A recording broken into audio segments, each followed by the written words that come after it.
A Chinese motorcyclist cheated death last week after being nearly crushed to death when he collided with an overturned box truck. The biker is hit head-on as he crossed an intersection before the box truck then flips over and lands directly on top of him and his bike. That's when more than 50 bystanders raced into action, literally pooling their combined strength to lift the truck just high enough to pull the biker free from the truck. The man is in stable condition. We're told his injuries are non-life-threatening at a local hospital. A happy ending. Well, if your dad is a professional wrestler that goes by the name of Rob Venomous, no, he's probably pretty cool. So how does a cool dad pull out his son's loose tooth? Take a look. You ready, James? Yeah. All right, I'll head back. Okay, here we go.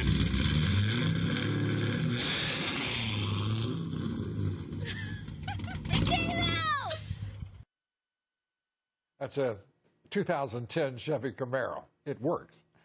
Joining us now, investigative reporter for the National Review Online, Jillian K. Melcher, and senior writer for the Washington Examiner, Sean Higgins. Thank you both for being here. Let's start with Rand Paul. He launches tomorrow. What do you make, Sean, of it? Is he got the conservative approach nailed down here? I don't think quite so much. He does have some problems with some of the more hawkish people within the GOP, and there's always a sort of lingering concern regarding his father, who could wander off the reservation in various ways. But I think he's trying. His whole approach is to be his father, but Ron Paul 2.0, and he's done a fairly good job so far.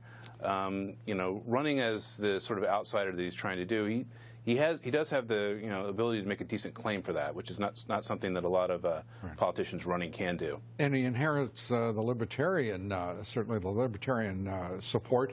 Jeb Bush, he went off the reservation, as Sean put it, deciding that somehow in 2009 that he had become Hispanic. He did. They think it was an accident, possibly, but it is kind of interesting. I mean, he does have good credentials for resonating with the Hispanic community. I mean, I think he's one of the very few Republican candidates that speaks very fluent Spanish. Mm-hmm. His wife's from Mexico, so maybe it was an honest mistake. Jillian, I admire you for going there. That's a very positive outlook. I think most of us, though, sort of reckon he really doesn't know who he is, and he's a grown man. Well, I can see checking the wrong box, and I think this has been garnering comparisons to Elizabeth Warren all day, but it's not so insidious, because I can't see any way that he benefited from that. I can't either, but I don't see any way in which also you could possibly explain checking the wrong box. What else could he get wrong? Hillary Clinton staffers, Sean, are on alert, we're told tonight. They are on alert waiting for the announcement that may come from their candidate anytime soon. Is the excitement palpable there in the nation's capital as we await this great moment? Oh, I would say that yeah, everyone's been expecting her to run, so it's about as exciting as knowing the sun is going to rise the next morning. I mean, I think the thinking from the Clinton people right now is a good time to change the subject from what has been the subject of a lot of stories involving Hillary Clinton, and this is a good way to do it. Well, Sean, you write in your most recent article in the Examiner that half of the money being donated, I just want to touch on this, with the Defending Main Street Super PAC, is coming from unions.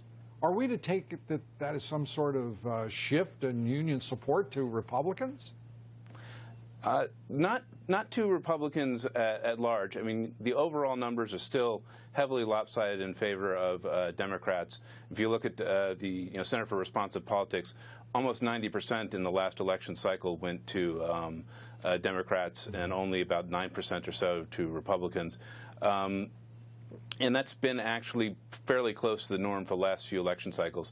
The difference is that the PAC you're referring to is the one that's associated with the Main Street Partnership, which is the Republican moderate group. Right. And they seem to see this as perhaps maybe their best way to get some support on the Republican side for their various policy things going on. They're coalescing around illegal immigration with the Chamber of Commerce and unions coming together? Yeah, maybe.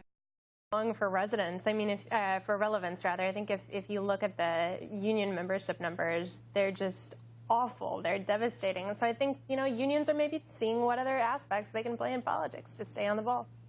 And as we wrap up here, I just want to say thank you both for being here. It's great to see you, and we appreciate it. Jillian K. Melcher, Sean Higgins, thank you both. See you next time.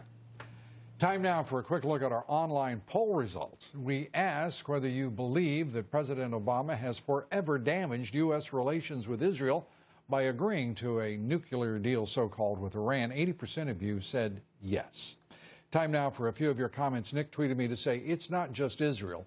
Every U.S. ally must now think that these alliances are up for renewal every 4 years. Ann wrote on my Facebook page, we really have selected some truly wise leaders over the years.